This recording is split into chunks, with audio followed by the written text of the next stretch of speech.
So this week's tutorial is going to be a 3D text tutorial. So for those of you that don't have CS5 or above, this isn't going to work for you. So just click away and hopefully watch one of my other more awesome videos that will suit your version of Photoshop. Okay, so I've opened a canvas as you clearly can see here. And what I've done is I've immediately gone over here to the layers and I added a gradient overlay. I chose this color here, a brown. I working with a lot of brown colors for this tutorial because it's going to oversee the awesome text we're going to be doing. And then I chose this one here. Alright, click OK, and then choose your rattle style, and then the scale should be 150, which is all the way at the end. And then click OK because you're good to go. Alright, now we're going to type our text. So grab your type tool, and I'm using a bubble text for this. I will provide that for you in the description below, because basically what we're doing is we're making a balloon bubble 3D bubble, essentially. So type your text, and I chose 200 point for mine, but go ahead and use whatever size you want for your canvas. I'm using a 1024 by 768 size canvas, but by all means use whatever size you like. You'll just have to alter the settings for your text font for your canvas size, obviously. Okay, now I've already have my text typed here because it does take, because there's a few things on it that take a while to do, and I want to just show that as quick as possible. So I'll go through the 3D part for you, and then I'll erase that and whatever. Alright, I just chose the word jazz because I didn't want to make it too large. And you're going to want to make sure that your text is white. Alright, you need to use white because when you add other effects on top of other colors, it doesn't show through as well. So white is your go-to color for this tutorial. Alright, and then just place it somewhere in the middle like that. Okay, once you have your text typed, you're going to go up here to 3D, and you want to make sure the repose tool, and then you're going to choose text layer. And then you're going to get this little message here, you have to rasterize your layer first. Well, of course you do, so click yes, and then it will automatically rasterize your layer for you, and you'll be good to go. And then a little box should pop up in a second. Alright, so once this repose tool box pops up, you're going to then click on here, this one here, and you want to inflate all the sides. Okay, and then you're going to change the twist over here to 0.1, and then you want to make sure it's not on bend, but click on shear.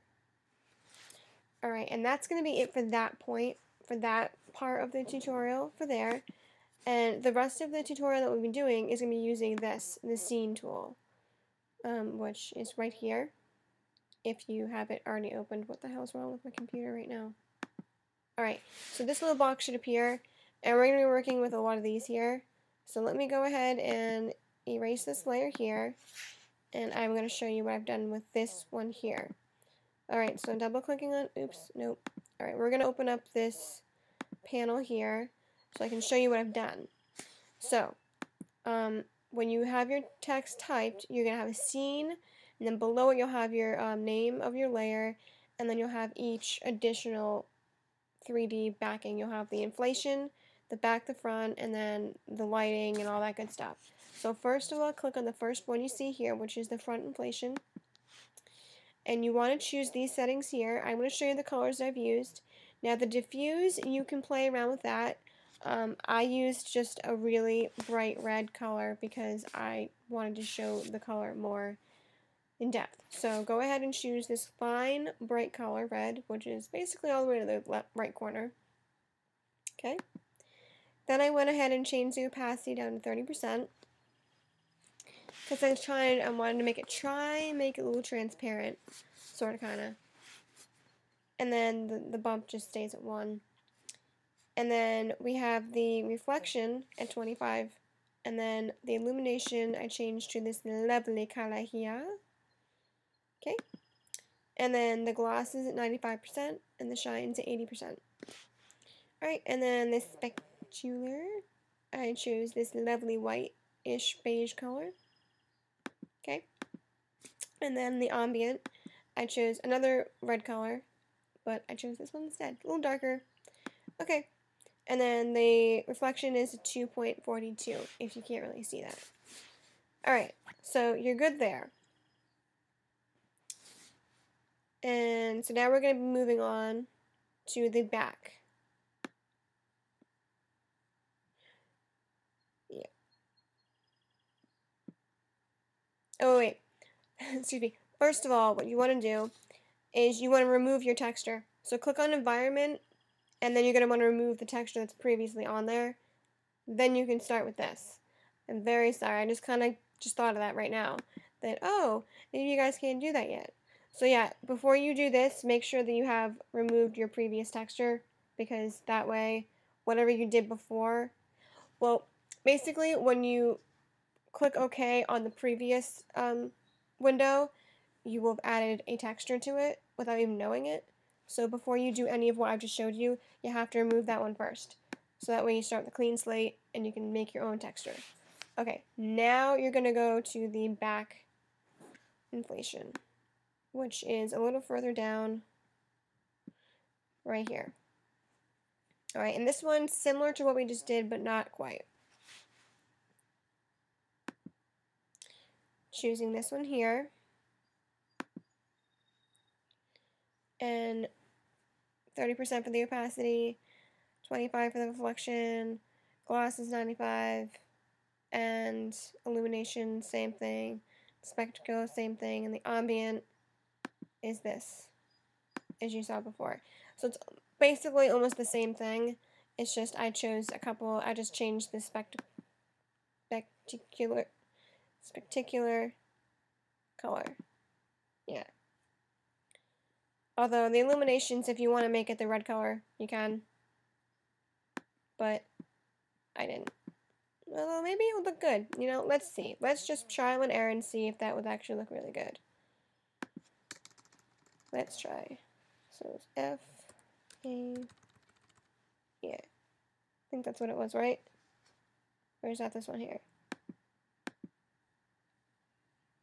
Nope, that's that one there, I think. Nope.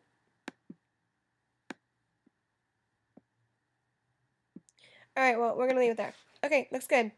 Okay, so I just changed that because I'm a cool kid. Alright, so there we have it. You have that. So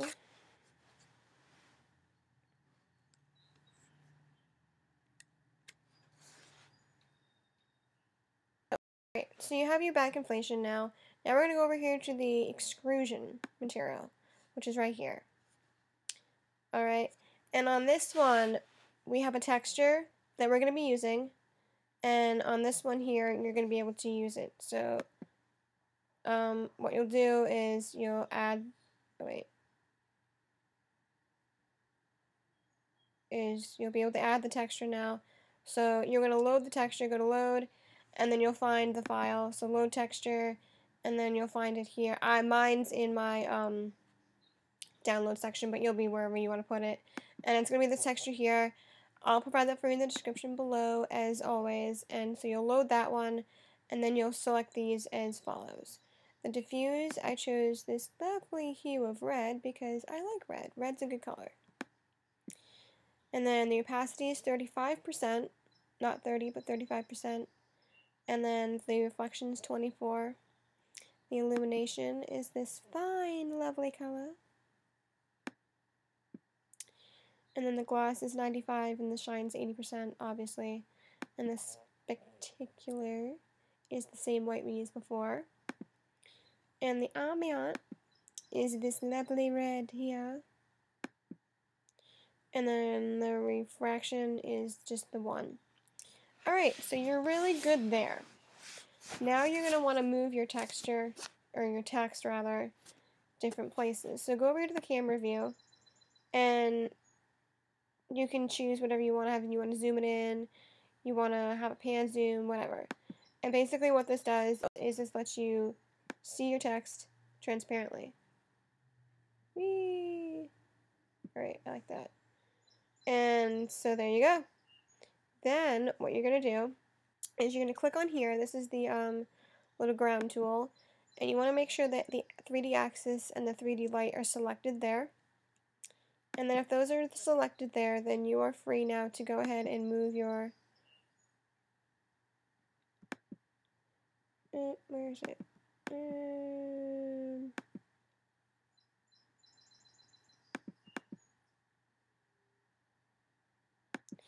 And you now can go ahead and move your text there. Why is it not letting me move my text? No.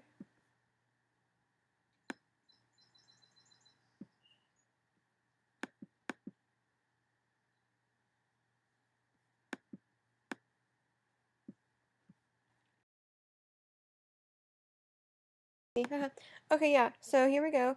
Click on this first one here, and you're going to use the pan tool, and now you're just going to freely move your text wherever you want to put it. Whee! And like it right there. Right there. And if you use the blue up top there, that also shows you that you're moving it only up and down, and nowhere else. Okay? So we're good there. Now we're going to scroll down to the bottom, and on your page, you're going to have one that says Infinite Light 3. Go ahead and click on the light 3 and then click delete. I've already previously hit delete on mine, so mine's not there. Alright, so once you've done that, you want to just double check and make sure that these settings are set for light 1 and 2. The only difference on light 2 is you're going to uncheck create shadows. Other than that, it stays the same. Okay? And then after you've done that, you're going to create a new light. So use this little button here, and you're going to create a new point light. Alright? And then you'll get a little box here, and you're going to use my settings that I just showed you here. So we changed the intensity to 3.17, and I chose this lovely yellowish color here. And then click OK, and we're good to go. So then what we're going to do now is we're basically going to just move around our lights. We're going to make sure the lights are where we want them to be, because in the end of this tutorial, you will then see why doing this. Oops, I selected the wrong one. 3D light rotate tool. So you're going to want to rotate your lights so that they are somewhat like this. Kind of, sort of. Just make sure it's not too light and not too dark. So I kind of like that.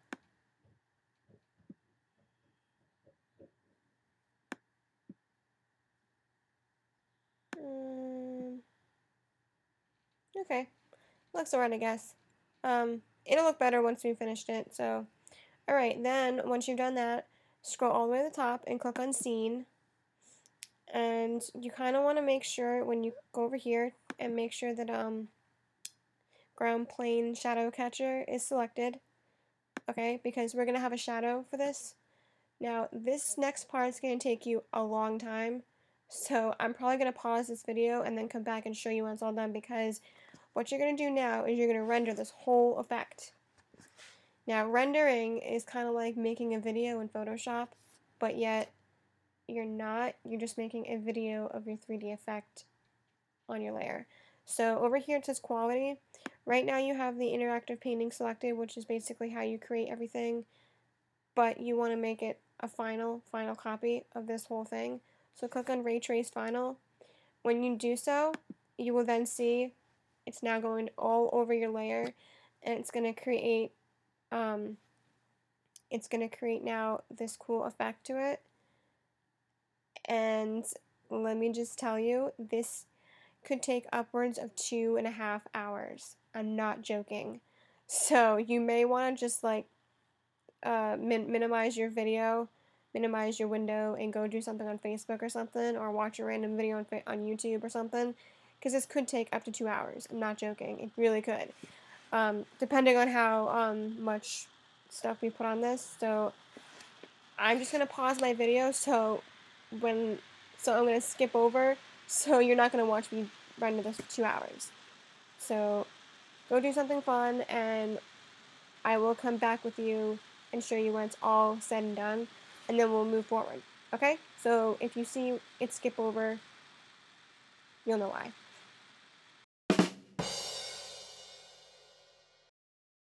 Alright, so you've stuck with the rendering, you did the rendering, your balloon text looks something like mine. Maybe not exactly like mine, but close enough. And I bet you there's going to be a few trolls out there looking at my clock in the corner of my Mac, and yes, it's later than it was earlier when I did this tutorial. Ha, no hate please. Anyhoozle, so yeah, here we are. We now have this. Next step is to add some textures and cool stuff to it to enhance it and make it look more awesome. So go ahead and open this awesome little texture we have here. See if I can find it. It's in my downloads somewhere. Hello? Oh, ha ha ha. Alright, where is this?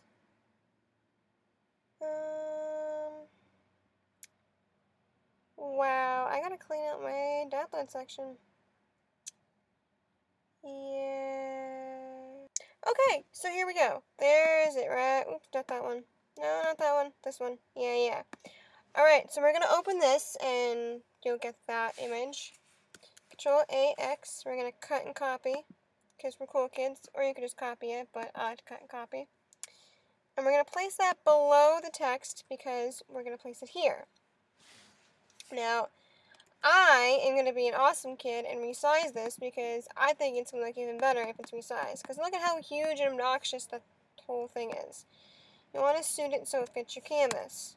So there we go, boom, bang, shebang. Okay. Now, you're going to notice that the background we usually had is not there. Well, here we go. Let's add some cool overlays. So go ahead and turn to Color Dodge and select the opacity at 75%. So you can at least see some of what you've already made. Alrighty, look at that. Woo, we're cooking with gas. We're going to add another layer. We're going to add an exposure layer. And the exposure layer is going to be a adjustment layer, because you don't want to really do it on one particular layer, so you got to do it on all of them.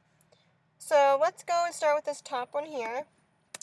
I'm going to change that one to 0.51, and this one here is going to be negative 0.00445. Okay? Alrighty. And then this one's going to be 1.3, or 1.03, I should say. Okay, and that's going to be that for that layer. It's going to be all above all of them, and now you got the cool effect. Awesome!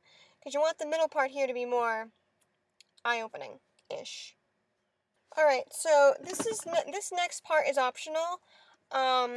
Now, if you're doing it as a balloon, you obviously, when you have a balloon, you have strings, right? So you could go ahead and use the pen tool, or you can use a brush tool and make little strings with it, if you want to. I'm not going to do that because that's going to take up a lot more time. I know I'm sure you want me to show you how to do it, but it's very simple. You just make